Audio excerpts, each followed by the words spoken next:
What's good, everybody, and welcome back to another video on the channel. I am so excited to bring you this information today. It is Final Fantasy XVI's information by Square Enix. We got information on the three main characters in the world that they live in, which is called Elysia. If you want to see more Final Fantasy content, make sure you subscribe to the channel and hit that notification bell. Make sure it's all active. Also, it's in the link in the description, the entire website which you can get information from, as well as content on the channel of Final Fantasy XVI. So without further ado, let's hop right into this information and let's see what Final Fantasy XVI has to offer. Okay, so the first thing I want to talk about is the three main characters, and one of those characters is Klaus Rossfield, the firstborn of the Archduke of Rosaria. Through all expected him to inherit the Phoenix's flame and awaken its dominant, Destiny instead chose his younger brother Joshua to bear this burden. In search of a role of his own, Clyde dedicated himself to mastering the blade. His practice pays off when, at just 15 years of age, he wins a Dusar tournament and is dubbed the first Shield of Rosaria. Tasked to guard the Phoenix and blessed with the ability to wield a part of his fire, at last Clive's promising career is to an end in tragedy at the hands of a mysterious dark icon, Ifrit, setting him on a dangerous road to revenge. At age 15, this guy Clyde is known as the Shield of Rosaria, and he's able to wield a Phoenix 6 flame at will. This guy is a beast on his own. At age 15, he is a force to be reckoned with. Next character we have is Joshua Rossfield. It is the younger brother of Clive Rossfield, the second son of the Archduke of Rosaria and Clive's younger brother by 5 years. Joshua awoke as a dominant to the Phoenix soon after his birth. Despite his noble upbringing, Joshua treats all his father's subjects with warmth and affection, none more so than Clive, whom he deeply admires. Joshua often laments that it is he who frail and brusque younger son who was granted command of the Firebird's flames and not his stronger, braver brother. While Clive will gladly throw himself into any danger, Joshua quakes at the sight of a carrot on his dinner plate. But carrots become the least of his concern when he too is swept in a tragic event that will change Clive's life forever. So Joshua is pretty much the gentle and warmth character, even though he is a dominant to a icon which has enormous power. This guy wouldn't even hurt a fly. So that explains his character, the more gentle brother that wouldn't hurt a fly, but yet he is a dominant from birth with this icon of fire. The last character we have is Jill Warwick. Born in the fallen northern territories, Jill was taken from her homeland at a tender age to become a ward to Rosaria, securing peace between the two warring nations.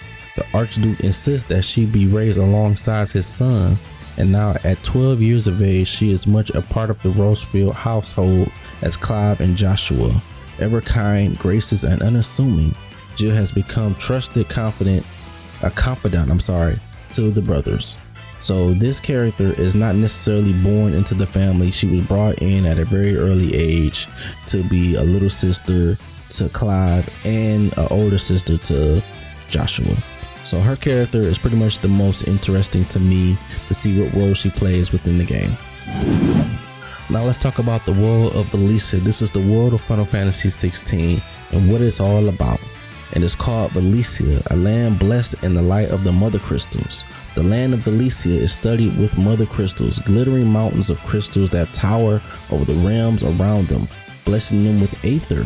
For generations, people have flocked to these beacons to take advantage of their blessing, using the aether to conjure magics and let them live lives to comfort and plenty. Great powers have grown up around each Mother Crystal, and an uneasy peace has long resided between them. Yet now a peace falters as a spread of blight threatens to destroy their dominions. So within the world of Elysia, they behold these Mother Crystals which have great power. And with this blight, it is pretty much the evil to Elysia, and it threatens to destroy their dominions and their civilization. So it's pretty cool. And this is a picture of Elysia here. And it's pretty cool with the castle up top, and at the bottom is the entire civilization with this darkness in the background. I think this picture is pretty damn cool. Next up, we got their icons and their dominance. This is going to explain what the icons are as well as their dominance. The icons are the most powerful and deadly creatures in Elysia. Each resides within a dominant, a single man or woman who is blessed with the ability to call upon their dread power. In some nations, these dominants are treated as royalty in admiration of their strength. In other words, they are bound in fear of it and forced to serve as weapons of war. Those who are born as dominant cannot escape their fate, however cruel it may be. So this goes back to Joshua, him being at a very young age being a dominant to a icon. And yet this guy is definitely royalty, as you've seen in the trailer, and he wouldn't even hurt a fly.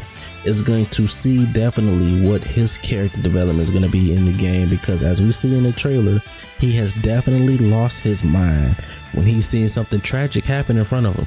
And I think this is where the icon is going to emerge and all hell breaks loose. So all these civilizations have one, and I think it's going to be interesting to see within the game who and what and where these icons reside and who are these dominants. So personally, my personal thing with Final Fantasy 16, I feel that Clive is going to be on a revenge mission, because I feel that his brother Joshua at a very young age was forced to become a dominant that he was not able to make, and he ended up dying, and Clive becomes on this mission, on this path of vengeance. And I think this is what this game is going to represent, is a vengeance story, and I can't wait to get my hands on it. If you enjoyed this information, go ahead and leave a comment and let me know what you think about Final Fantasy 16. Are you excited? Are you not excited? What are you expecting or not expecting? Let your boy know in the comment section below. All right, until then, see you guys next time. Peace.